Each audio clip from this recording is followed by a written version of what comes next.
Good day, grade 12 learners. Welcome to today's business studies lesson. My name is Sidi Sotlaka. This program is funded by John Taulo Haitsewe in partnership with the Northern Cape Department of Education, broadcast by Pagama Research and Development. Today we look into a main topic we call the business role, which is assessed in your paper 2. And the subtopic we look into is team performance and conflict management. This is revision 1 on your team performance and conflict management. Learning outcomes. By the end of this lesson, you should be able to discuss the criteria of a successful team performance. You should further be able to outline or explain or discuss the characteristics of a successful team performance. You should also be able to discuss the stages of team development and also be able to discuss or elaborate on the importance of team dynamic theories in improving the team performance, and then also be able to mention or discuss the causes of conflict in the workplace, and also be able to identify those causes of conflict from a given scenario or statement. This is to say how it would come during the exam. You should be able to identify the causes of conflict from a given scenario or statement. And then you should also be able to explain or advise businesses on how they should handle conflict in the workplace, or what we consider to be conflict resolution steps or techniques. You should further be able to elaborate on the meaning of grievance, to say what do we mean by grievance, and you should also be able to explain or discuss the correct procedure to deal with grievance in the workplace, and be able to identify or name the following difficult personalities from a given scenario statement, which we'll discuss during the lesson, and be able to suggest or recommend ways in which a business can deal now with the difficult personalities that would have been identified, and then explain or suggest ways in which a business can deal with difficult employees in the workplace. Then that would be our revision, which covers everything under the lesson. Then in our previous lessons or pre-knowledge, we were looking into your typical exam questions on your stages of team development. Remember, your stages of team development include the stage forming, the stage storming, norming, performing, and moaning. We discussed that, and we also looked into possible ways in which the assessor can come up with the exam questions to say how can they structure the exam questions on those stages of team performance. And the question is to say now in our baseline, just to check what makes a team to be successful. What makes a team to be successful is teamwork. Hence, what we are going to discuss aspects such as the criteria of a successful team performance, and we will also look into the characteristics of a successful team. All those aspects covers or would educate us about what makes a team to work. Hence, we say teamwork makes the team to be successful. And then terminology that is important for our lesson is the term team. Team refers to a group of people who work together to achieve a common goal. And then we also have the term criteria.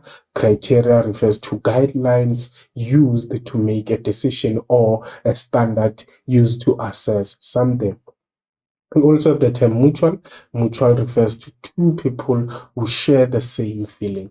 And then we also have interpersonal attitudes, which refers to how two or more people interact with one another. And then we have the term commitment, which refers to keeping to a promise or an arrangement. And then cooperation or collaboration, it refers to willingness to cooperate in a team to achieve objectives. Then let's look now into your criteria of a successful team. Before we start with the criteria, let's go back to the terminology. What is a criteria? A criteria is a guideline used to make a decision or a standard to be used to assess something, to say this is basically what would be used to check whether something is good or bad. That is your criteria. So criteria of a successful team include the following. It includes your interpersonal attitudes and behavior. It also includes shared values together with communication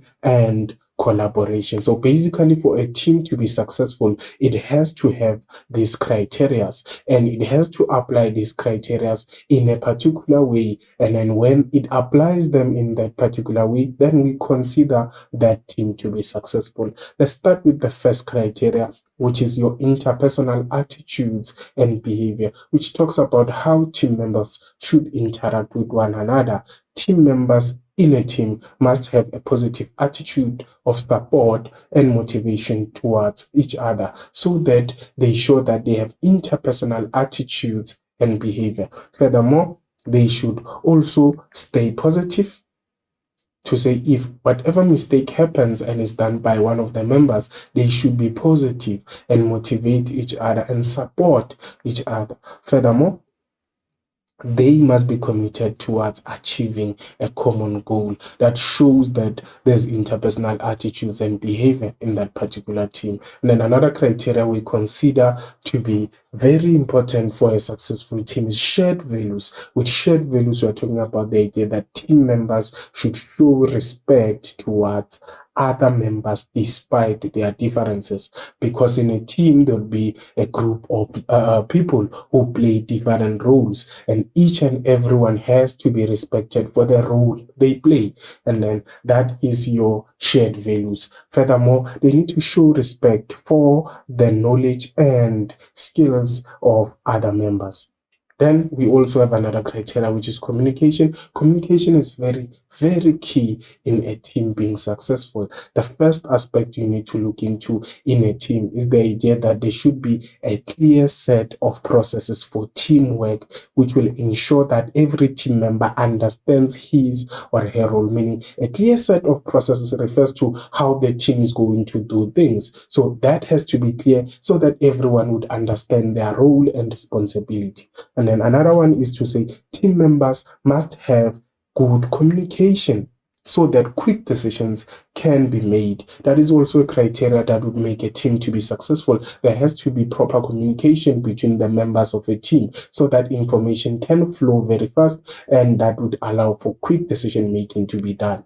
And then another one is open discussions lead to effective solutions for problems. So there should be open discussions about whatever hiccups or whatever the team has experienced, whether it worked well or not. That should be discussed so that there can be solutions, and the discussions should be open, meaning all members should be honest during that communication process. So that is your communication over there. Then we look into cooperation and collaboration. The focus there becomes the idea that all members should take part in decision making, because cooperation and collaboration means everyone wants to work together with the other members. And then clearly defined goals must be set, meaning clearly defined goals. We are talking about the idea that the goals of the team must be set in collaboration, meaning everyone should be included in the process of setting the goals so that all members know exactly what is to be achieved. That would allow teamwork, because every member in a team would understand what they are working for and what is the main objective, so that they don't think about themselves as individuals, but they think about the team and the team achieving the objectives. Those are your criteria of a successful team. So for us to say a team is successful, they need to show your cooperation and collaboration. They need to show a criteria communication, be able to communicate with members. They need to show shared values, which talks about respecting the skills and abilities of other members. And they also need to show interpersonal attitudes and behavior, which would show motivation and support for other members if anything is to happen wrong. Then we move to criteria of a successful team. What would make a team to be successful? These are the criteria. Successful teams share a common goal, as team members are part of the process of setting goals for the group. So a successful team would have now members who are part and parcel of setting the goal, to say, this is what we want to achieve. A team's goal cannot be set by one member. It has to be set by the members of a team, meaning the group that is involved in doing the work should be there in the process of making the objective or setting the goal. And then that is what we talk about. You cannot set a goal as an individual. As we see there, we have a group of 4. The group of 4 has to set the objectives together or set the team goals together so that they are able to achieve them successfully. And then another one is to say there is a climate of respect and honesty in a successful team. That's another character. They need to be honest with each other so that they learn from each other, so that they develop from their mistakes. And then another one is that team members enjoy open communication and deal with items of conflict immediately. So there's open communication about anything that may lead to any conflict so that they are able to deal with that conflict very quickly. But when one member is not honest in the process of communicating, it means they can end up now having whatever issues. And then when they have those issues, because they were not open in solving those issues, that will lead now to another aspect that can lead to the team's failure. And then we also have team members enjoying open communication. That is a good characteristic as well. Balance the knowledge and skills to achieve the objectives. A good team should balance the skills and knowledge of its members. You cannot have members who have the same skill. You need to have members with different skills so that the knowledge can be balanced within the team. Then they need to share a set of team values and implement group decisions. As I said, in a team, there's no I, but there's a we, meaning whatever decision that is taken, group members have to be involved. Hence, now we talk about sharing, meaning they need to share everything that happens in the organization, and they need to share every resource so that they can share every decision that they make as well. Then as we proceed, teams value the contributions of individual members and reach consensus on their differences. So team members are able to reach now understanding, because now they understand each other and they know what each member can contribute to the group, which allows for the team to be successful. Now we move to stages of team development. We have 5 stages of team development. So basically, with your stages of team development, we are talking about the process of making or coming up or developing a team. When maybe there was no team at all, now the manager has a role to come up or select members and allow them to form a group, which makes them a team. So those the stages that are included in developing a team is your stage that we call forming. We also have a stage called storming, together with the stage we call norming, together with the stage performing, and the last one is moaning. So let's start with the first aspect of your stages of team development. The first stage when a team is being developed is called forming. So what happens during that stage is that individuals obtain information and impressions about each other, because this is the beginning stage of the team, and then teams are comfortable and polite with each other during this stage, and then that is the beginning stage. Now hence you can see the start there on the picture. The members are new, hence they are trying to form impressions about each other and try to understand the task, to say what is going to be done in the task at hand. Then we also have storming. During the stage storming, now teams go through a period of conflict after formation, and then team members oppose each other's ideas, and then there may be power struggles for the position of team leader. So that can lead now, during that storming stage, it means now the team members now are trying to, now there's a conflict due to maybe the idea that some members want to be considered to be to be team leaders. Some members don't think the task should be done in a particular way. Hence, whatever idea that is being given by other members is not considered, which leads to conflict. So that is your storming, and it happens within the team. It means team members within that team are fighting with each other. That is during your storming. There's conflict after formation. Team members oppose each other's ideas on how the task should be done.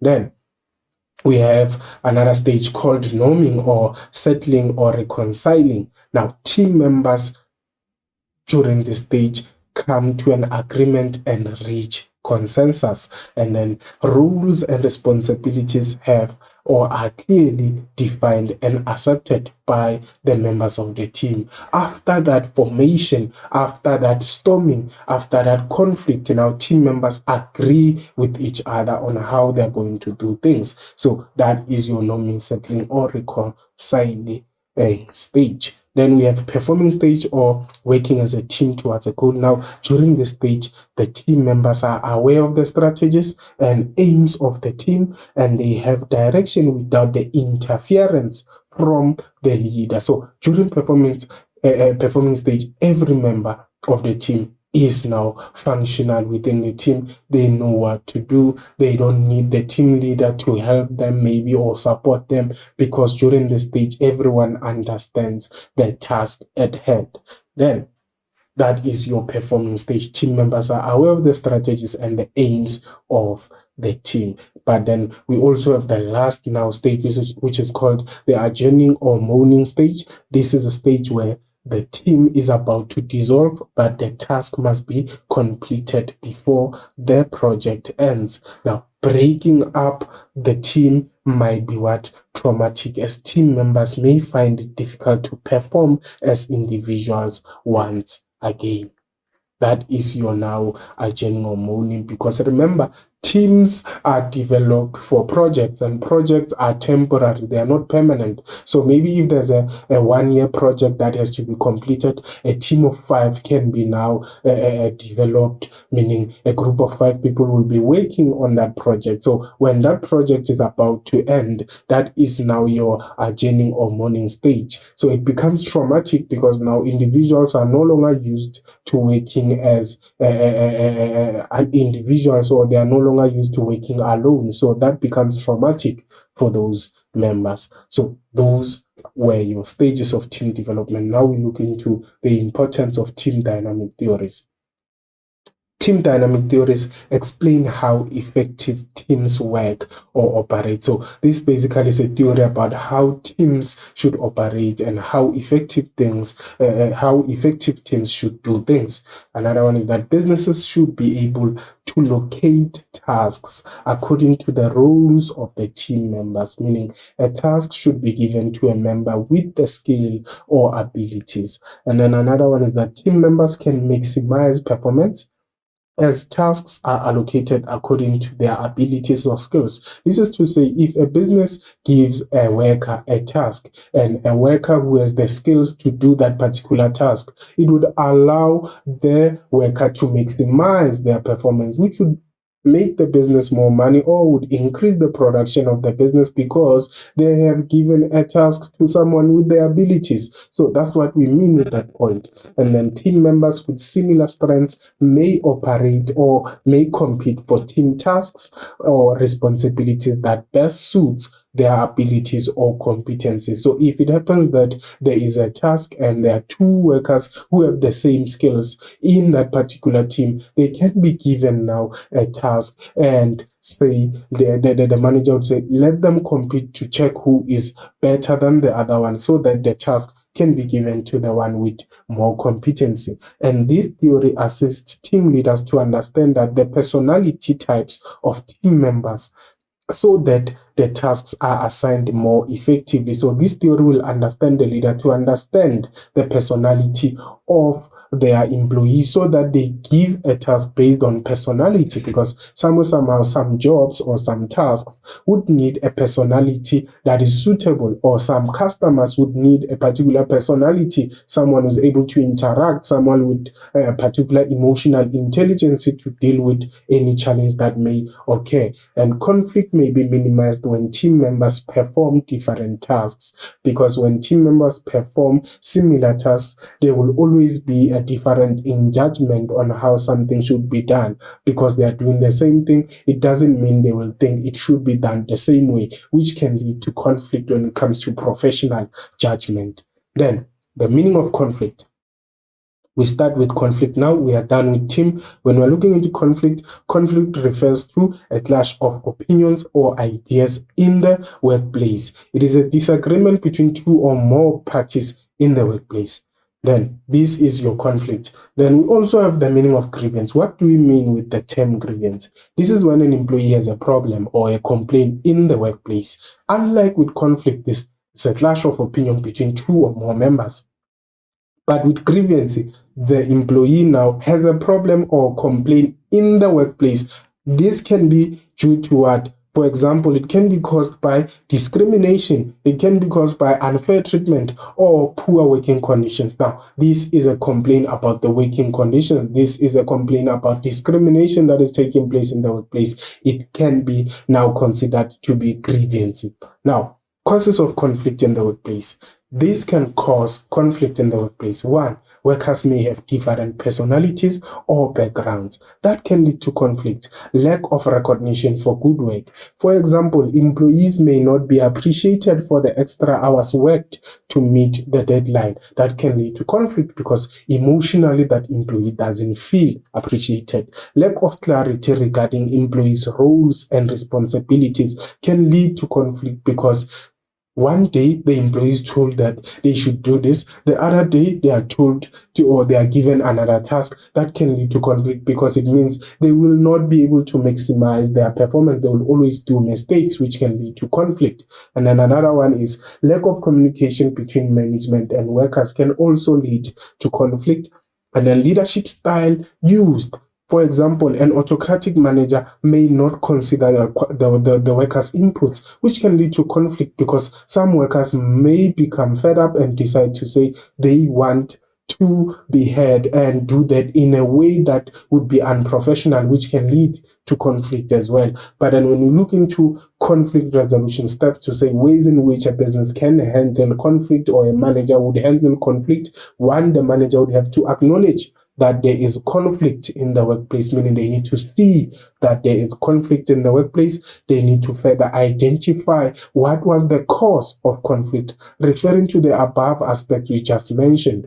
And then they should also arrange a meeting between conflicting parties to say what is now the cause and now allow them to talk during that meeting. And then during that meeting, each party must be given now what? An opportunity to express his or her what? Opinions. And then number 3 is to say blame shifting should be avoided and a joint effort should be made so that in that meeting, blame shifting should be avoided and a joint effort should be made to solve the conflict between the parties that are having the conflict.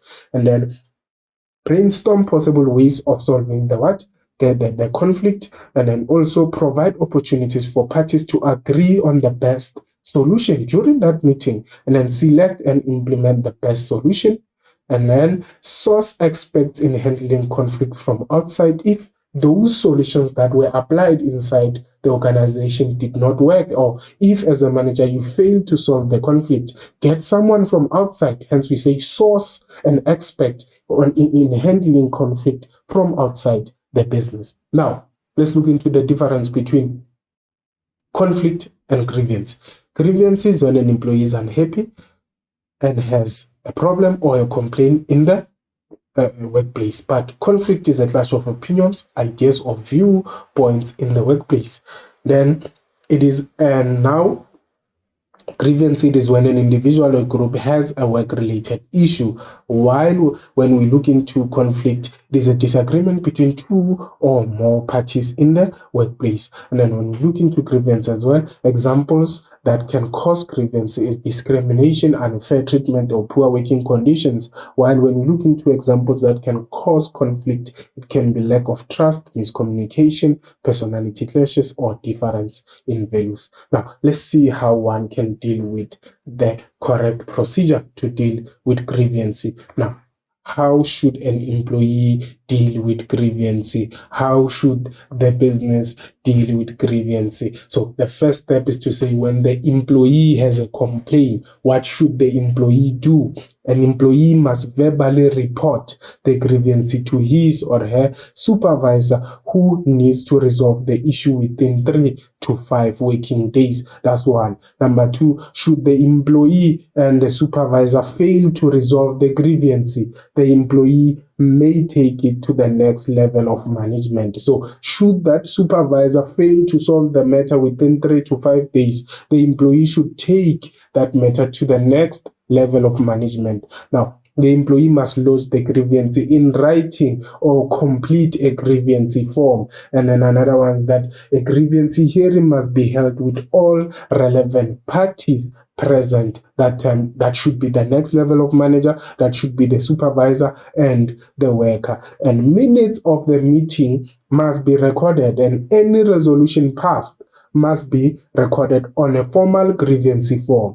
Then as we proceed, should the employee still not be satisfied, then he or she could refer the matter to the highest level of management. And thereafter, during the meeting as well, there should be minutes of this meeting should be recorded, and decisions must be recorded on a grievance form with the highest level of management. And then should the employee still not be satisfied, he or she may refer the matter to the CCMA, who will make the final decision on the matter. So this is to say, if the supervisor failed, if the next level manager, this should be your middle manager, and then if the highest level as well has failed, then the employee takes the matter outside of the organization, because we know that within the business we have 3 levels of management, which is the low, the middle, and the top. So if the top manager has failed to solve the grievance, or the employee is still not happy with how the grievance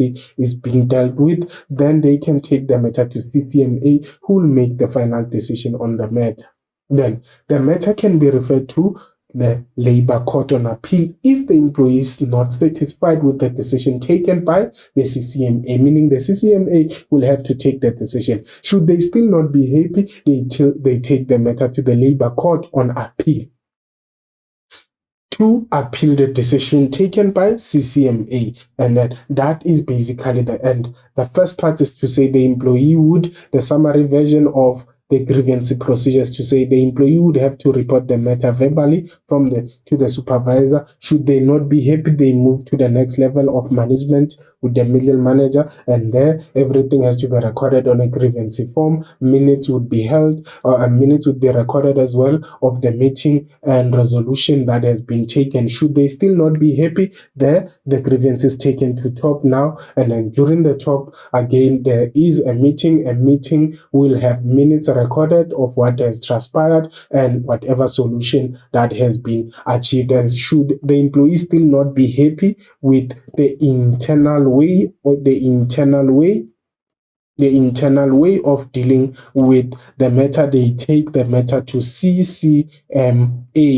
And then should they not be happy with the decision taken by CCMA, they take the matter to labor court on appeal to try and appeal the decision that was taken by the CCMA. That is the correct way to do or deal with the grievance procedure. Now we talk about difficult personalities or employees. The first part we are going to look into is the types of personalities that are difficult, and to say how can a business deal with that type of personality and come up with strategies to solve that challenges that can be brought by that particular personality that is being difficult. And we'll also look into discussing ways in which to deal with difficult employees. Now, we have the following personalities that can be difficult. We have a complainer, an indecisive individual, an over-agreeing individual, a negative individual. We have an expert, a quiet individual, together with an aggressive individual. So ways in which a business can deal with, for instance, a complainer as a difficult personality. The business or the manager would have to listen to the complaints but should not acknowledge the person who's complaining. and then they should interrupt the situation and move towards the problem-solving process when they are dealing with a type of personality who is a complainer. And then an individual who's an indecisive in their nature, a business or the manager would have to deal with such an individual by helping them to make the decision or to solve the problem, and also by staying in control and emphasizing the importance of making a decision to them. And then when you look into an over-agreeing individual, the business would have to be firm, and they should not let them make promises that they cannot keep, because these individuals are over-agreeing. Even if a task will not be completed, they will take it and then they will fail to submit on time. And then the business or the manager would have to follow up on this individual. And then ways to deal with a negative individual is to listen to them, but do not agree with them. And then be firm with them and do not let them draw the supervisor into their negative thinking or negative thoughts, because these are individuals who can be able to influence everyone to be negative or not agree to doing something. And then when you look into an expert, do not accuse them of being incorrect, and then know your facts as a business or as a manager when you are dealing with such an individual. That is how you deal with an expert. And an individual who's quiet, a manager would have to wait for their response and restrict the time of the discussion, and then do not fill their silence with words when you're dealing with now an individual or a worker who's quiet. And then when you're dealing with a worker who's aggressive, don't allow them time to speak and blow off, and be firm, but do not attack them. That is how you deal with now an aggressive individual. Then ways in which a business now would deal with a difficult now employee in the workplace, not considering the type of personality. We are just talking about an employee is difficult. The business or the manager would have to identify the type of personality which is creating the problem. They should also meet privately with the difficult employee so that there is no distraction from other employees, and then make the intentions or reasons for the actions known so that the difficult employee may feel at ease. Do not judge the person, but try to understand his or her intentions or why he or she reacts in a certain way. And then a deadline should be set for improving the bad or difficult behavior. Maybe they are never going to submit on time. Maybe they are never going to comply. So maybe they are never going to wear a face mask. Try to discuss with them and maybe have a conversation. Deal with them, identify their personality type to say, are they complainers, are they negative, are they quiet, are they complainers, so that you are able to come up with a solution to say, how can you deal with such individuals? So those are ways in which a business can deal with a difficult employee, and we should be clear that there's a difference between ways in which a business deals with difficult personalities. Personalities would be linked to a particular personality: expert, quiet, aggressive, complainer, indecisive, over-agreeing. But when you are looking into dealing with difficult employees in the workplace, it should come in this way. When you respond, you should provide sentences that are basically related to dealing with the entire scenario or difficult individual in the workplace. So that is our lesson. Let's go through our summary. We discussed the criteria of a successful team performance. We also looked into outlining or discussing the criteria of a successful, or the characteristics of a successful team performance. We also looked into discussing stages of team development, together with elaborating on the importance of team dynamic theories in improving team performance. We also mentioned or discussed the causes of conflict in the workplace, and also identified the causes of conflict from a given scenario or statement. And we also looked into explaining or advising businesses on how they should deal with conflict in the workplace. And then we also discussed the meaning of grievance, together with the correct way to deal with grievance in the workplace, and identified difficult personalities, together with suggesting ways in which business can deal with those difficult personalities, and explained, or we provided suggestions on how to deal with difficult employees in the workplace. So that is the end of our lesson. Remember to keep yourself safe, stay study more, it will make you healthier and it will make you more successful, because your education is a pillar to a lot of things, to your emotional intelligence, to your social behavior in the community. So it is very, very important. Keep well. Goodbye.